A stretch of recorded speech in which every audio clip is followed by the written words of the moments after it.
Well, hey, Bible Love listeners. So glad you're back with us today on this first day of July. Because the 4th of July is coming up on Sunday, we thought we would pray the collect for the nation from the Book of Common Prayer, page 820. The Lord be with you. And also with you. Also with you. Almighty God, who has given us the good land for our heritage, we humbly beseech thee that we may always prove ourselves a people mindful of thy favor and glad to do thy will. Bless our land with honorable industry, sound learning, and pure manners. Save us from violence, discord, and confusion, from pride and arrogance, and from every evil way. Defend our liberties and fashion into one united people the multitudes brought hither out of many kindreds and tongues. And do with the spirit of wisdom those to whom in thy name we entrust the authority of government, that there may be justice and peace at home, and though through obedience to thy law we may show forth thy praise among the nations of the earth. In the time of prosperity, fill our hearts with thankfulness. And in the day of trouble, suffer not our trust in thee to fail, all which we ask through Jesus Christ our Lord. Amen. Amen. So we are here with a very special guest. Last time we had a guest, it was one of my friends, and Mary Balfour's friends as well, Jimmy Hartley. So I have to apologize for that. And as part of my restitution, because we talked last week about restitution, we had to bring on a good guest to make up for the failure of the last time. So we brought in another of my good friends who actually knows Jimmy, so that's why he laughs. But the Reverend Kyle Martindale was a seminary classmate of mine. He's like 8 feet tall. He's probably my tallest friend, which my boys love. Kyle was a great friend and help to me and my family in seminary. He's now rector of St. Stephen's Episcopal Church in Pearl River, New York. He serves in some leadership positions around the Diocese of New York, and he's also the host of a new podcast called Episcopal Priest Explains. He'll talk a little bit about that more later, but since he knows the world of podcasting, we invited him to come on and help us talk about numbers. Hey, Kyle, how are you? I'm doing well, Alan. Thank you both for having me here. I enjoy listening. I missed the Jimmy one, but I got all the backlash from it because I listened to the episode where you were apologizing for it. Yeah, I don't think I can ever apologize enough for Jimmy Hartley. So, Mary Balfour, Numbers chapter 7. Yeah, today we're going to go through 7 and 8. And Kyle, we're so glad you're here. Thanks for joining us. If you hear some birds chirping in the background, I am in Tennessee enjoying it. And you guys are in hot South Carolina and hot New York. I understand it's hot there. It's about 75 degrees here this morning, so I'm not hot, and I'm happy to be with y'all working on numbers. So the first part of we're really getting ready to go on the journey. This is where we get there in numbers. A lot of what do we need? What do we need to offer to God? What do we need to sacrifice? What do we need to bring so that we can create our next part of the journey? And that's really what 7 and 8 feels like to me. And I'd love to hear more from y'all too. In mine, I was telling them, the guys before we started, I'm in a cottage, and the only Bible here, because I forgot mine, is a red letter edition Bible. So there's a lot of spake and thou and that and hard words. So it might be better if someone else reads from there. But there's a lot, the first couple of verses are a lot of offerings of oxen and wagons, all the things the Levites need to make their new home. What do y'all think? Well, I think there's enough hard words in it without having the spake in that, Right. Don't add Nashon and Issachar are hard enough. Right. Yeah. I mean, as long as we just say it, and like the three of us nod our heads, yeah, no one knows any difference, right? Like maybe our Old Testament professors would know. But yeah, so here in 7, the day when Moses finished setting up the tabernacle, he had anointed and consecrated it. with all its furnishings and all of that. The leaders of Israel, heads of their ancestral houses, the leaders of the tribes, they brought their offerings before the Lord. And so, first we have these 6 covered wagons and 12 oxen, and Moses took those. And then we go in, and every ancestral house presents the same thing. And so you get in there, like starting in verse 12 all the way through verse 80 or something. It's the same paragraph, almost verbatim. The leader of the ancestral house brings 1 silver plate weighing 130 shekels, 1 silver basin, choice flour and oil, 1 golden dish, 1 young bull, 1 ram, 1 male lamb, a year old, 1 male goat, 2 oxen, 5 rams, 5 male goats. So 12 times this thing happens. The leader of the ancestral house comes and presents this flock of animals and this, serving set of accoutrements and takes it to Moses. And it happens 12 times. What does that bring up for y'all? Kyle, you mentioned something about the gender of all these animals. Yeah, I mean, I think one of the things that sometimes our mind goes to in seeing this 12 times, especially when we're reading it in Numbers, we see it's all these rams and male goats and male, and it makes it seem like that's maybe being said to be more important. And I just said that the other side of that is that maybe it's a statement that the community, these are the spares, you need a female goat and you need a female sheep in order to make more sheep. You can't keep presenting offerings if you kill all the female sheep. But if you kill a whole bunch of the males, you still are good to go. And so I just thought it was a kind of nice to hold those two together because, we see so often in the Bible that leaning towards the male. But the other side of this is still acknowledging that the female is indispensable. Well, as the lone female on this podcast today, I will appreciate that and take that. I think though also like sometimes we get kind of caught up in all the bring this and like the detail of it all, but it also makes sense. I mean, we've all moved. There's certain things you need when you move. You need your cups, your saucers, your plates, you got to have those things. And especially, and that's what's happening, right? They're doing what Alan's doing right now. They're loading up the moving truck. They're getting ready for the next adventure, right? And so it may seem a little bit repetitive, but I think we're just trying to make sure we have everything we need to be the best we can be to serve the Lord in the next journey. That's what kind of goes in my head when I think about this.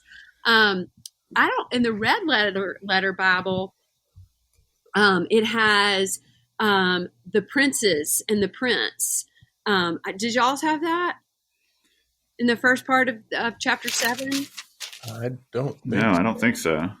Okay, so I thought that was kind of interesting. So in this is the verse 2, that the prince of Israel, head of the house of their fathers, who were the prince of the tribes and were over them, that they were numbered and offered. So they're called princes in the red letter Bible, which is sort of interesting to me.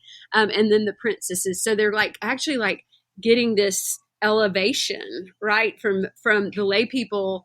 We specifically have the priests that we've talked about earlier in Numbers, and the lay people are called prince and princesses. So all you lay people out there, you're prince and princesses for the day. And that's a cool thing, right? I'll get you a crown.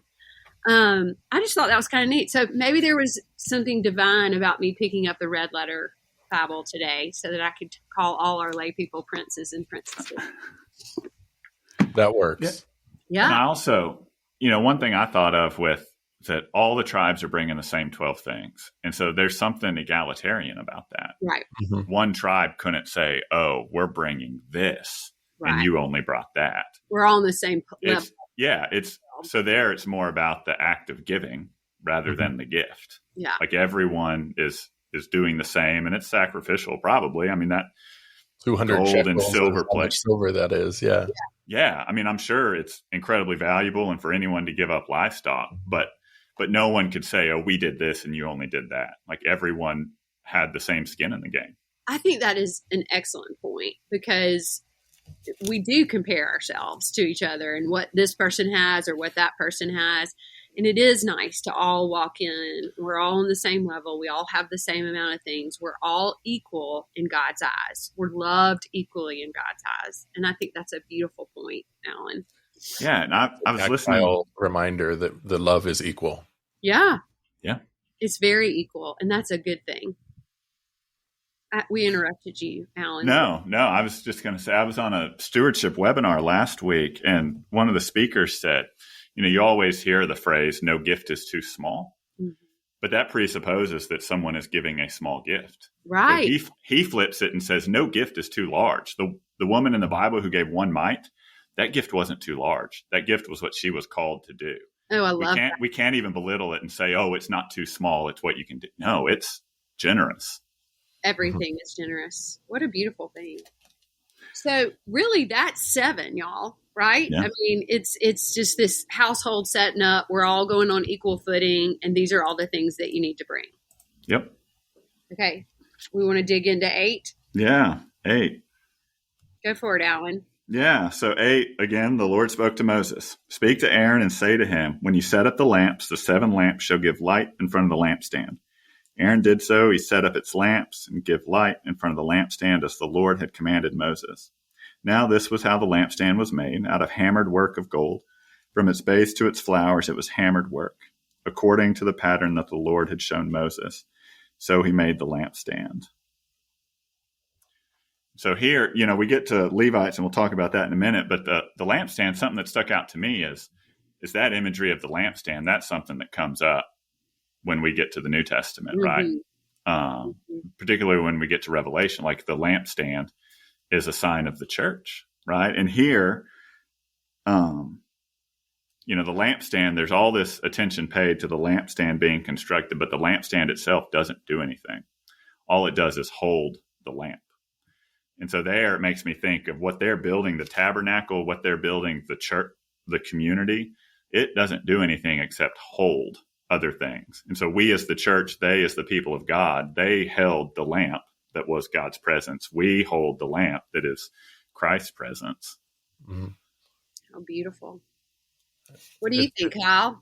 Well, it's beautiful. I agree. First, I agree with everything that Alan said. Because I'm afraid of him poetic or whatever. But I also find it fascinating that in there that it was made according to the pattern that the Lord had shown. So it's kind of almost this recall into the Ark of Noah and all these other times where God lays out before us what God is asking for. This is going to be different. This lampstand is different, and it's set apart because God has called it to be. And like Alan said, it doesn't do anything, but it's special because you made it and God helped you make it. And it kind of encourages us to move forward when God is acting in our lives, I think. Well, and I think that's it brings the old and the new and where we are in the middle, like all together, right? These are important steps, but that lampstand stays the same. It's always there. It's always holding up, even in the valleys and the lows and the mountaintops, right? Right. Yeah, and I think what you said, Kyle, is really important about that it's made in a special way. And we've seen that a lot. We'll see it here in a minute with like people shaving their whole bodies, or people who have to let their hair grow, or you have to do. God through Moses is very specific, like down to the size of things and the shape of and all of that. And that, I think, Kyle, to your point, is to show we're going to take this seriously because it has to be set apart. It has to be different. Like people have to be able to look at us and know that we're different. And with the lampstands, I mean, that's the attention you pay to it. You do this down to the letter so that people know, oh, that's the lampstand. And we talked about that a little bit last week too. And that's something I'm really gathering from Numbers is, because, Kyle, I always like to bring it back to our lives. Like, what can we learn from this in our lives? And, a lot of times we're just walking down the street and there's nothing that makes us stand out as Christians, maybe if we've got our collars on, but Alan and I are not always that great about wearing our collars. But what is it, and these folks in Numbers, they were so willing to shave their head, shave every inch of hair off their bodies, whatever it may be. They were willing to be so sacrificial. And we really kind of take that for granted in 2021. We're not real sacrificial about what it is that makes us stand out as not cool people, but as people who have said, I am committed to the Lord. I really want to, I kind of mentioned that as my question last week, Alan, but I'm really been thinking about that. How will they know I am a follower of Jesus Christ? Just by looking at me or whatever the words are that come out of my mouth. How will they know? I think that's really important, and it's a great lesson to learn from all the folks in Numbers. Yeah, they definitely have this whole other level. I think it was when you were talking about Alan as Nazarite last week, and the shaving of the head, and now we see these bigger moments, and forget the chafing and all that of shaving your entire body, but just and walking through the desert, but the discomfort and of the practice of having to do it. I know y'all like to giggle, so I had to say something that would get you there. No, you got me giggling, Kyle. But just the practice itself of taking and back then the shaving of a face or a head was a thing, but those blades are dangerous and it's time consuming. And so to do these practices over and over, day in and day out, are these moments that the practice itself is important, I guess is what I'm trying to say. Not just how we stand out, but the sacrifice is in the practice. And it results in you standing out and people being able to see who you are. But the practice is the sacrifice itself. No, we are giggling, but you're so right. That is just that intentionality. I mean, what do we do every day? We maybe read a little morning prayer. I've been reading my Numbers app. But I'm not spending hours and hours and hours preparing myself to be the best I can be for the Lord. And so there's just something really beautiful about that. So thank you for that point, Kyle. That's really good. And I'm sorry I giggled. No, that's okay. Giggling is good for the soul. Yeah. So we move on in 8 after the lampstand. Then the Lord speaks to Moses again, take the Levites from among the Israelites and cleanse them. Thus you shall do to cleanse them, sprinkle the water of purification on them, have them shave their whole body, all of this. So then it's the rest of chapter 8 is kind of the setting apart of the Levites. Mm-hmm. You got this whole tribe of people that, here in 14, thus you shall separate the Levites from among the other Israelites. And here God says, the Levites shall be mine. Yeah. There's this idea that these people are consecrated to the Lord. Everyone is these are all God's people. But there's something different here where God's saying about the Levites in particular, they are mine. Yeah. What do you think about that, Kyle? Well, it's this claiming, and God has claimed the entire people of Israel as God's own people. But we then go on to hear about them serving at the altars, and basically in the Episcopal context, it means not only are my priests from the Levites, but also the acolytes and the vergers and the ushers, and the choir. Everybody that's engaged is going to be. I'm claiming them as mine, because then you need to take care of them, because the rest, I don't remember if it's in this section or if it's in the next, in one of the others, but they say, basically take care of the Levites because they're taking care of me. That's where God eventually goes with this. And it's just a reminder also a reminder in our baptism that we're all called to do some of these things. Yeah, I love that. Numbers has put a lot of attention on the priest, on Aaron and Moses and the priest. And I feel like this is where God is saying the lay people are so important to they are mine. And just that sense of I belong to God, and the Levites are this group that is his, and he is God's, and he's going to take care of them and love them and care for them. And I think that just brings so much comfort. It must have brought a lot of comfort to them because they'd done all this work to prepare. And then in the end, God says, you're mine. I love you and I'm never going to let you go. It was worth the work, right? So, yeah, our lay folks are so important. Keep on acolyting, keep on ushering, keep on reading, because it goes all the way back to your roots from Numbers. Yeah, I mean, here, the first thing they did with the Levites is sprinkle water on them. That was the signifying of them being claimed by God. Everyone who bears the name Christian, it goes back to that. Like, our ordination is secondary. At least I view my ordination as secondary Absolutely. to my call. I think most in priests. baptism. Yeah. Yeah. Well, I mean, we can't, that's something different, When we're baptized and that water is sprinkled on us, then that's us being claimed. Yeah. Yeah. And there's no like Title IV stripping of baptism, right? No. Like, you can't, no matter what you do, once God puts that claim on your life, or no matter what you think you've done. Yeah. It can never be taken away from you. And there's such beauty in that. I love that. I recently had a parishioner ask me about a grandchild who was getting married and joining the Jewish faith, but she had been baptized as a Christian. And I said, well, she's going to learn a lot about her history, one, which, is a good thing. But also, you can't take that baptism away. It's there forever, no matter what, and God is much bigger than you or I. And so I don't want to be the one trying to figure that out. I know that your grandchild has been claimed, and I'm grateful for that, whatever that looks like. Right. Yeah. And I think that, the last little bit here speaks to that. The first part of 9, I think, is connected to this a little bit. It gets into the first celebration of the Passover. First, this gives us a timeline. We know it's been a year since they've fled Egypt. And here it says, Moses, again, God speaking through him, let the Israelites keep the Passover on the 14th day of this month at twilight.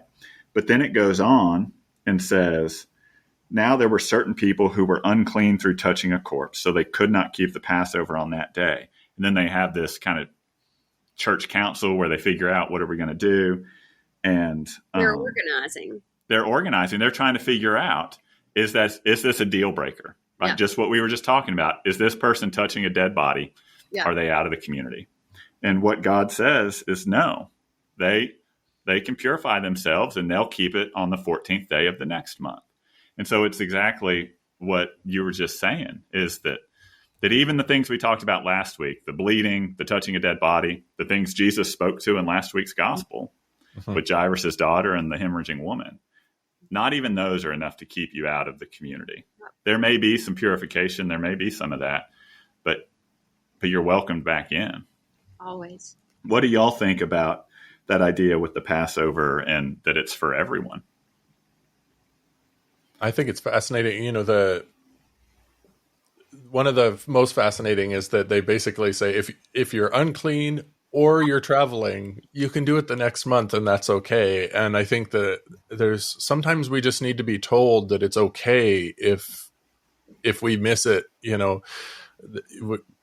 As Episcopalians, we're not as into guilt as some folks are, but we can still feel guilty if we're traveling and we miss something, or we're sick and we miss something. That's how I compare the unclean. Most priests I know have at some point in their lives touched a dead body, and then we go and celebrate the Eucharist. But we do wash our hands, trust us. But whether you're sick or traveling, that you're still invited to come. And it's okay if you need to wait till next month to come. It's okay. And then also, as Alan said just now, that everyone being invited, that also included here at the end of our passage for the day, resident, alien, and the native. So unclean, traveling, alien in the foreign land, doesn't matter. Come to Passover. Yeah, I think that word okay may seem insignificant to a lot of people, but it is actually a really important word. I think people need to hear, okay, it's okay. You're okay. What the thing that might have come out of your mouth maybe wouldn't be if you weren't in a certain place, right? But it's okay. Or you miss traveling, or you miss communion, whatever, it's okay. I think that reassurance is particularly important. I've needed it in my life. I've used it for other people in their lives, especially like you think about coming out of the pandemic when people have y'all had anybody come up to you and be like, probably Alan hadn't had this because he hadn't been in the parish, but he's about to come up to you and be like, I'm so sorry I missed like 6 months of church. Like they feel this guilt, right? And I have said, it's okay. It's okay so many times. So I'm really glad you used that word because it does sometimes feel insignificant, but I think it's really true. And I think that's what God is saying in Numbers. It's okay. It's okay. Kyle, you have this podcast that I've gotten to listen to every episode of because there's 5, I think. Or maybe with a little introduction. Is that right? With a little introduction, there's 4 so far and another one coming out next week. Yeah. So tell us about it because we're big podcast fans, clearly, Bible Love podcast, which we love, and we want to know more about your podcast. So tell us about it. Sure. Thank you so much, Mary Balfour. And can we be guests sometimes? We absolutely. We'll get that set up sometime off camera. I can only do it with Alan. I'm not all right. by myself. Yeah. I'll have the Bible Love crew sometimes because so Episcopal Priest Explains. I've been working on the idea of it for a couple years now, kind of fleshing it out and making sure that I have the stuff to launch it and all that sort of thing. And then 2020 came along and everybody, I know y'all have seen the boom in people making podcasts. And so I slowed it down and was like, well, I'm going to make sure that if I'm doing it well and all this. And so the whole idea is and Alan can attest to this, I'm not a super academic person by nature. I'll learn about stuff, but I kind of learn the entry line stuff in order to. I know enough to do what I need to do, and then I am not afraid to ask people about it. Yeah. And so the whole idea of Episcopal Priest Explains is that I don't. I give a little introduction to the topic of the week and just try my best to explain it. And then I bring in somebody who has lived experience for it or has this place of study, mostly so far lived experience. And so, my first interview was with Bishop Mary Glasspool of the Diocese of New York. She's the bishop assistant. And we talked about LGBTQ plus inclusion in the church. And she lived through almost all of those changes in the church. And I encourage you to listen to it because it's fascinating. For your listeners, I'll give the soundbite from episode 1 that just fascinates me is that Bishop Mary said, I saw I had 2 choices. I could either become a priest or a prostitute. And this is a bishop in the church saying this. And so, which nobody, if I wasn't sitting down with her, she would have never said that. And I think it's fascinating. And then I speak with Father Bill Baker, who also went to seminary with Alan and I about marriage equality in the church, and have upcoming interviews with a couple other bishops from around the Episcopal Church as well. So it's just me acknowledging I don't know a whole lot, but I want to. And I think that there's a lot of people that also desire for this kind of honest engagement with where our church is and has been. Well, like I said, I listened to the episodes and they were great. I loved listening. I've learned a lot, and I'm like you. I'm happy to ask questions. I'm certainly not an expert on anything. If anything, our podcast has like pushed me to learn more, and that's exactly what you're doing as well. And I think that's so good. So we'll put it in the show notes, right, Alan, and link it. I don't know. If you've got all these bishops, we might not be high enough quality to be on your podcast. No. Maybe our topic could be how to do a podcast with the 3 of us, because we've learned so much in that. But anyway, Kyle, we're really glad you were with us today. We're just going to keep going through Numbers. Alan, I think our Numbers app is ending today, so hopefully we'll get a new one coming up soon. That's been really fruitful and good, and we hope people will join us on that. Any parting words from you guys? I just want to say one more time, thank y'all for having me and invite me to come and chat. And I'm not, this is, I'm not amazing at Bible study. So this is fascinating because I get to be a part of it and I don't feel like I'm having to lead it. And I just got to be a part of it and walk through it with you. So thank you so much for having me today. Well, thanks for doing it, and come back. We've got like another 100 years of the Bible Love podcast since we're only in numbers and we're so slow. But that just means more time to really dig in. So we're so glad you were here. We hope you all have a safe and wonderful rest of the week. Remember, we love you, but most importantly, God does.